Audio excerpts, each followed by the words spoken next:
ভাবুন তো, এক কোটিপতি ছেলে যার জীবনে টাকার কোনো অভাব নেই, সে হঠাৎই সাধারণ এক সবজি বিক্রেতার ছদ্মবেশে হাজির হলো নিজের হবু স্ত্রীর সামনে। কেন? শুধু একটা প্রশ্নের উত্তর জানার জন্য, সে কি মানুষটাকে ভালোবাসে নাকি শুধু তার সম্পদকে? কিন্তু সে যা দেখল, যা অনুভব করল আর যা ঘটল তারপর, তা শুধু একটা সম্পর্কের পরীক্ষা ছিল না, ছিল মানবতা, ভালোবাসা আর সত্যিকারের চরিত্রের এক অবিশ্বাস্য প্রকাশ। এই গল্প আপনাকে অবাক করবে, ভাবাবে আর হয়তো আপনার দৃষ্টিভঙ্গি বদলে দেবে। শেষ পর্যন্ত অবশ্যই শুনুন, কারণ এই গল্পের শেষটাই সবচেয়ে শক্তিশালী। শহরের সকালটা প্রতিদিনের মতোই কোলাহলে ভরা ছিল। গাড়ির হর্ন, অটোরিকশা চালকদের ডাক, দোকানের শাটার ওঠার কর্কশ শব্দ, সব কিছু যেন একই ছন্দে চলছিল। কিন্তু আজ সেই ভিড়ের মধ্যেই দাঁড়িয়েছিল এমন একজন মানুষ যার সামর্থ্য ছিল পৃথিবীর প্রায় সব কিছু কিনে নেওয়ার। তবুও সে মাথায় ঘাম ঝরিয়ে হাতে সবজি ভর্তি ঝুড়ি তুলে দাঁড়িয়েছিল। তার নাম অর্জুন মেহতা। ভারতের শীর্ষ ব্যবসায়িক ম্যাগাজিনগুলো তাকে দেশের সবচেয়ে তরুণ বিলিয়নিয়ার বলে ডাকত। ইস্পাত, রিয়েল এস্টেট, ফার্মা, প্রযুক্তি, প্রতিটি ক্ষেত্রেই তার বিশাল সাম্রাজ্য। কিন্তু আজ তার গায়ে দামি স্যুট নেই, পাশে নেই বিলাসবহুল গাড়ি। আজ সে পরে আছে ছেঁড়া শার্ট, পায়ে পুরনো চটি, মাথায় বিবর্ণ গামছা। আজ সে একজন সাধারণ সবজি বিক্রেতা, কারণ আজ তাকে পরীক্ষা নিতে হবে তার হতে যাওয়া স্ত্রীর। অর্জুনের বিয়ে ঠিক হয়েছে কাব্য ভার্মা নামে এক মেয়ের সঙ্গে। কাব্য সাধারণ পরিবারের মেয়ে, বাবা অবসরপ্রাপ্ত ক্লার্ক, মা গৃহিণী। না আছে অর্থসম্পদ, না কোনো প্রভাবশালী পরিচয়। কিন্তু কাব্যের মধ্যে এমন কিছু ছিল যা প্রথম দেখাতেই অর্জুনকে স্পর্শ করেছিল। তার চোখে লোভ ছিল না, কথায় ছিল না কোনো ভান। সে অর্জুনকে তার সম্পদের জন্য নয়, মানুষ হিসেবে দেখেছিল।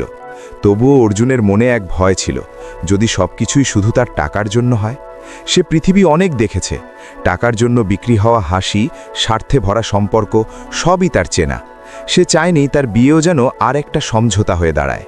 তাই সে সিদ্ধান্ত নিয়েছিল, নিজের নাম পরিচয় ছাড়া, অর্থ ছাড়া, শুধু একজন দরিদ্র সবজি বিক্রেতা হিসেবে কাব্যকে পরীক্ষা করবে। কাব্য প্রতিদিন সকালে কাছের বাজার থেকে সবজি কিনতে যেত। আজও কাপড়ের ব্যাগ হাতে সে বেরোলো। সামনে সে দেখল নতুন এক সবজি বিক্রেতা, শ্যামলা মুখ, সৎ চোখ আর টাটকা সবজি। ভাইয়া, টমেটোর দাম কত? কাব্য জিজ্ঞেস করল। 20 টাকা কেজি, মাথা নিচু করে উত্তর দিল অর্জুন। কাব্য অবাক হয়ে তাকালো। এত সস্তা? অন্যরা তো 25 নিচ্ছে। অর্জুন হালকা হাসল। দিদি, লাভ কম হলেও দোয়া বেশি পাই। কাব্য মৃদু হাসল। সবজি কিনে চলে যাওয়ার সময় শুধু বলল, আপনি রোজ আসবেন। সেই ছোট্ট কথাটাই অর্জুনের বুকের ভেতর অদ্ভুত এক অনুভূতি জাগিয়ে দিল। পরের দিন সে ইচ্ছে করেই দেরিতে এলো। সবজিও কম ছিল। কাব্য এসে জিজ্ঞেস করল, আজ এত কম সবজি কেন? অর্জুন মিথ্যে বলল, মায়ের শরীর খারাপ ছিল। কাব্য একটুও বিরক্ত না হয়ে বলল, কোনো সমস্যা নেই, আগে মা ভালো হোক, সবজি পরে। সে যা ছিল সব কিনে নিল। তারপর নিজের ব্যাগ থেকে অতিরিক্ত 50 টাকা বের করে লিখে দিল, এটা রাখুন, ওষুধের জন্য। অর্জুনের হাত কেঁপে উঠল। আরেক দিন বাজারে ভিড় ছিল। কাব্য তার এক বান্ধবীকে নিয়ে এলো। বান্ধবী সবজি বিক্রেতার দিকে তাকিয়ে ঠোঁট বাঁকালো। তুই এখান থেকে কিনছিস কেন? দেখছিস না কেমন লোক? কাব্যের মুখ শক্ত হয়ে গেল। মানুষ কেমন সেটা কাপড় দেখে নয়, ব্যবহার দেখে বোঝা যায়। বান্ধবী হেসে বলল, কাল তুই বিলিয়নিয়ারের বউ হবি আর আজ সবজি বিক্রেতার পক্ষ নিচ্ছিস। কাব্য শান্ত গলায় বলল, আজ যদি এই সবজি বিক্রেতা আমাকে সাহায্য করে আর বিলিয়নিয়ার কাল আমাকে ছেড়ে যায়, তাহলে মানুষ সেই। অর্জুন মাথা নিচু করে ফেলল। তার চোখ ভিজে উঠল। সেই রাতে নিজের বিলাসবহুল প্রাসাদের সামনে দাঁড়িয়ে আয়নায় নিজেকে দেখে সে ফিসফিস করে বলল, কাব্য, তুমি পরীক্ষায় পাশ করনি, তুমি আমার জীবনের সবচেয়ে বড় জয়। কিন্তু তার মনে হচ্ছিল পরীক্ষাটা এখনও শেষ হয়নি। সকালের সূর্য আজ যেন একটু বেশি তীক্ষ্ণ ছিল। কাব্য বারান্দায় দাঁড়িয়েছিল, কিন্তু তার চোখ রাস্তার দিকে নয়, নিজের ভেতরের প্রশ্নগুলোর দিকে। গত কয়েকদিন ধরে সেই সবজি বিক্রেতা তাকে ভাবিয়ে তুলছে। তার মধ্যে দারিদ্র্য আছে, কিন্তু অসহায়তা নেই। অদ্ভুত শান্ত একটা আত্মসম্মান আছে। কাব্য মনে মনে ভাবল, কেউ এত নির্লোভ, এত স্থির কিভাবে থাকতে পারে? সেদিন বাজারে পৌঁছে সে দেখল সবজি বিক্রেতার ঠেলাগাড়ির সামনে ভিড় জমেছে। হঠাৎ এক লোক চিৎকার করে উঠল, এই সরে দাঁড়াও, আগে আমাকে দাও, আমি রোজকার ক্রেতা। কাব্য কিছু বলতে যাচ্ছিল, কিন্তু অর্জুন শান্ত গলায় বলল, ভাই 1 মিনিট, দিদি আগে থেকে দাঁড়িয়ে আছেন। লোকটা রেগে উঠল, তুই জানিস আমি কে? অর্জুন স্থির চোখে তাকিয়ে বলল, না, জানি না, আর জানার দরকারও নেই। চারপাশে নিস্তব্ধতা নেমে এলো। প্রথমবার কাব্য সেই মানুষটির চোখে স্পষ্ট আত্মসম্মান দেখল। সেই রাতে কাব্যের বাড়িতে পরিবেশ ভারী ছিল। বাবার পেনশন আটকে গেছে, মায়ের ওষুধের টাকাও ঠিকমতো জোগাড় হচ্ছে না। কাব্য রান্নাঘরের মেঝেতে চুপচাপ বসেছিল, চোখ ভিজে। ঠিক তখন দরজায় কড়া নাড়ার শব্দ। দরজা খুলতেই সে অবাক, সামনে সেই সবজি বিক্রেতা। অর্জুন মাথা নিচু করে বলল, মা পাঠিয়েছেন, আজ অনেক সবজি বেঁচে গিয়েছিল, ভাবলাম নষ্ট হওয়ার আগে আপনার কাজে লাগবে। কাব্য বুঝে গেল এটা সাহায্য, দয়া নয়। সে নিতে চাইছিল না, কিন্তু অর্জুন সবজি রেখে চলে যেতে লাগলো। যাওয়ার সময় শুধু বলল, কারোর পাশে দাঁড়াতে গেলে গরিব হওয়া বাধা নয়। কাব্য অনেকক্ষণ দরজা বন্ধ করে স্থির দাঁড়িয়ে রইল।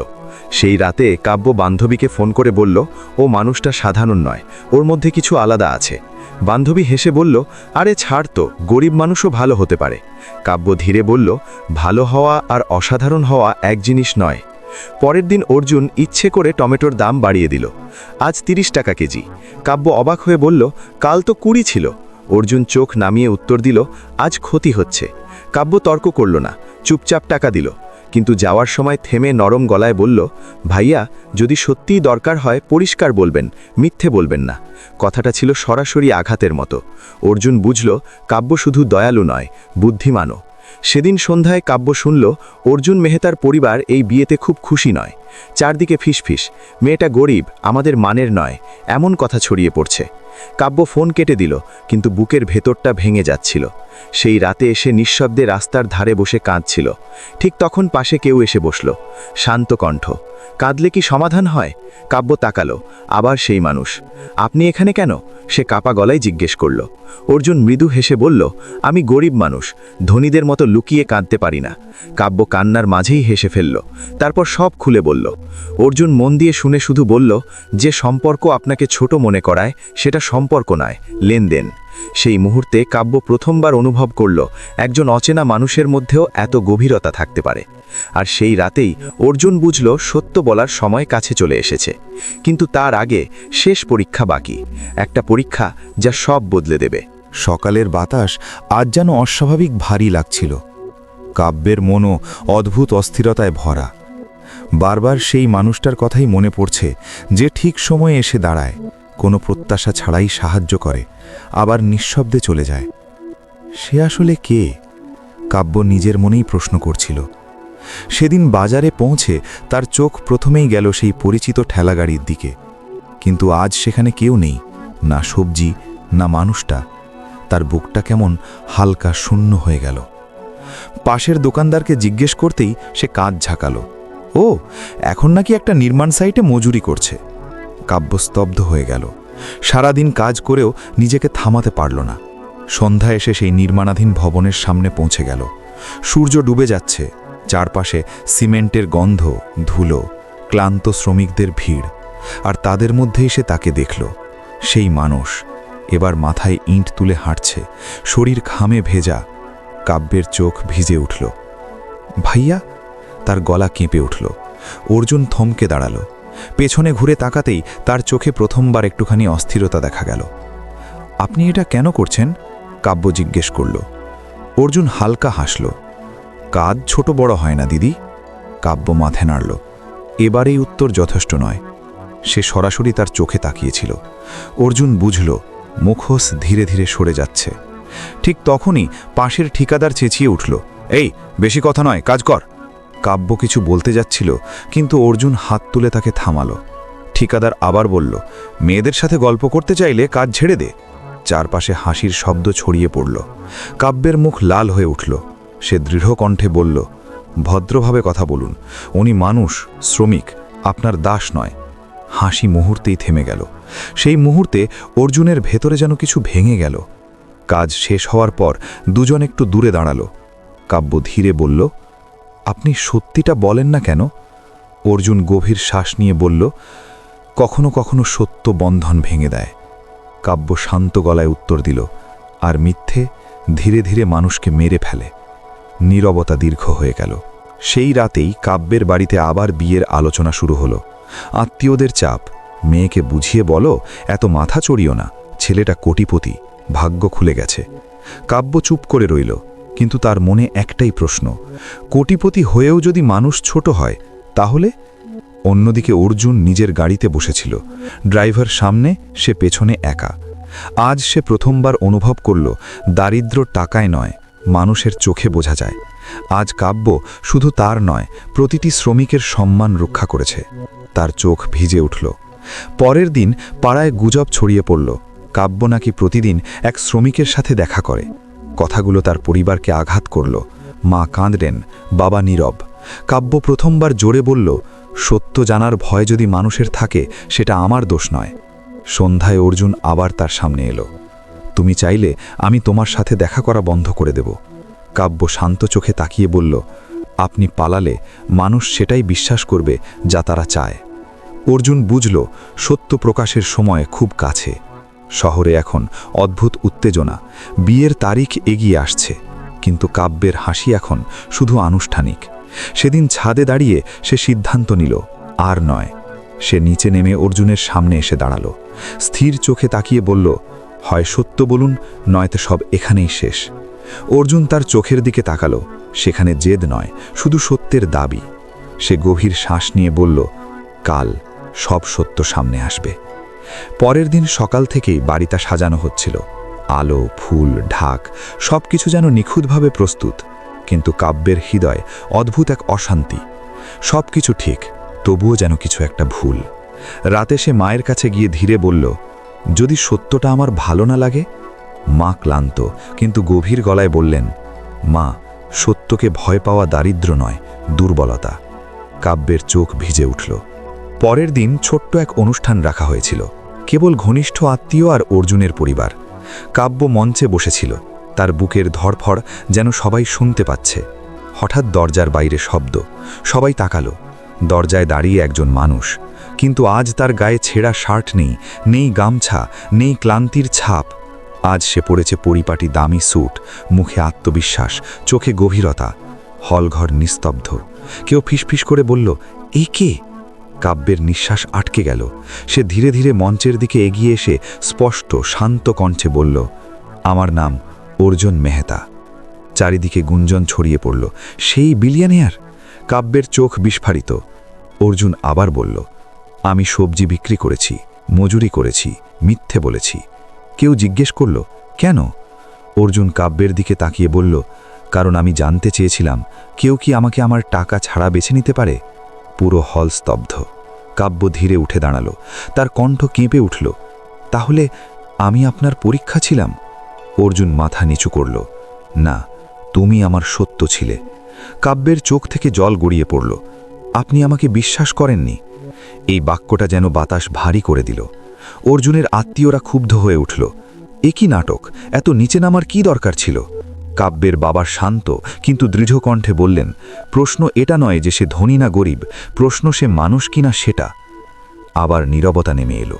কাব্য চারপাশে তাকালো, তারপর অর্জুনের দিকে।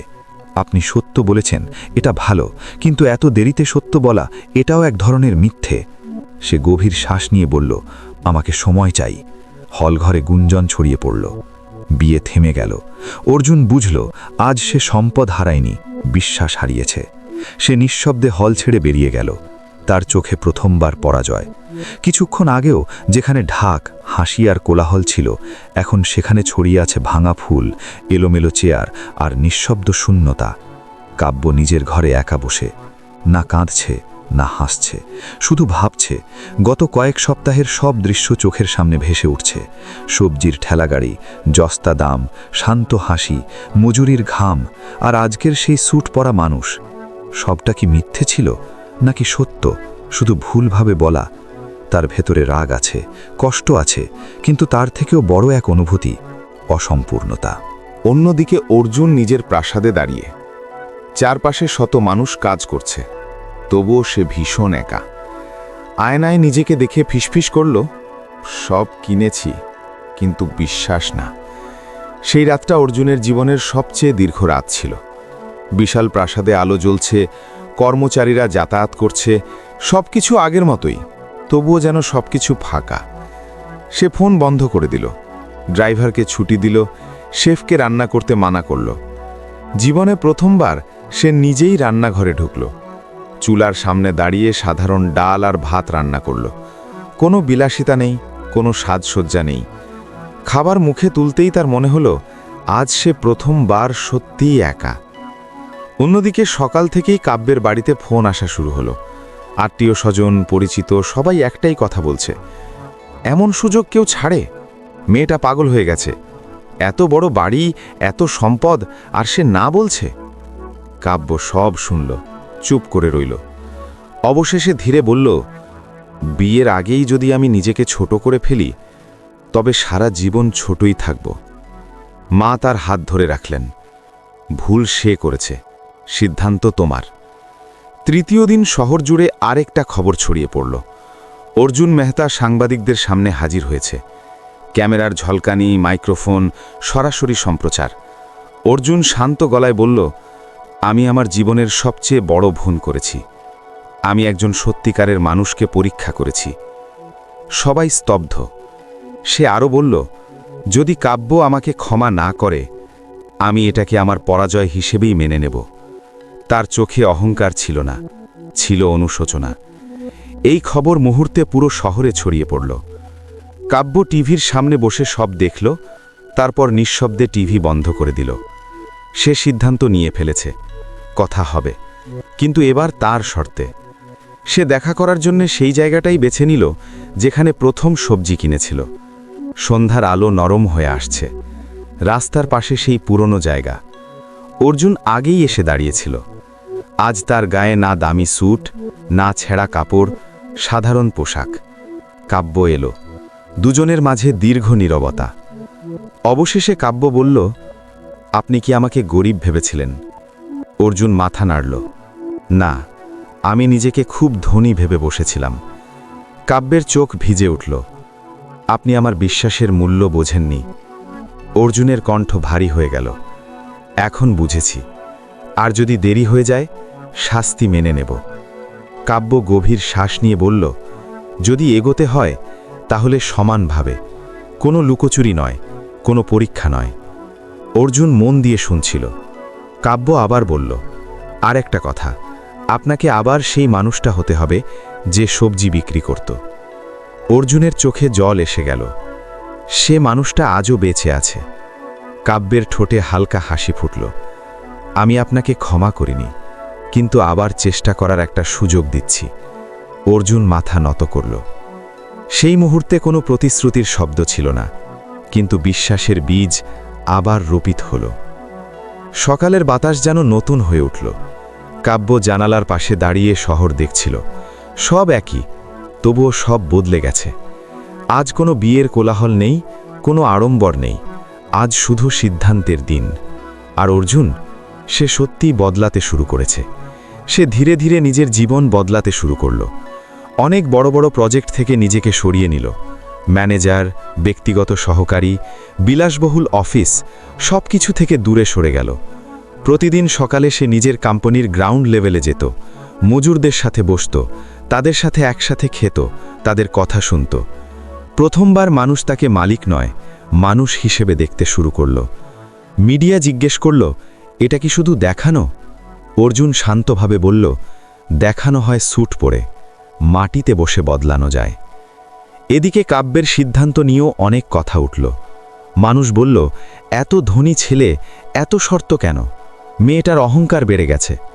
কাব্য কোনো ব্যাখ্যা দিল না, শুধু একটাই কথা বলল, যে সম্পর্কে সম্মান শর্ত হয়ে দাঁড়ায়, সেখানে সম্পদের মূল্য নেই। ধীরে ধীরে কথাগুলো থেমে গেল। সময় কেটে গেল। একদিন আবার সেই পুরনো বাজার, সেই পরিচিত রাস্তা। কিন্তু আজ কাব্য একা নয়, তার পাশে অর্জুন। সাধারণ পোশাক, কোনো পরিচয় নেই, কোনো অহংকার নেই।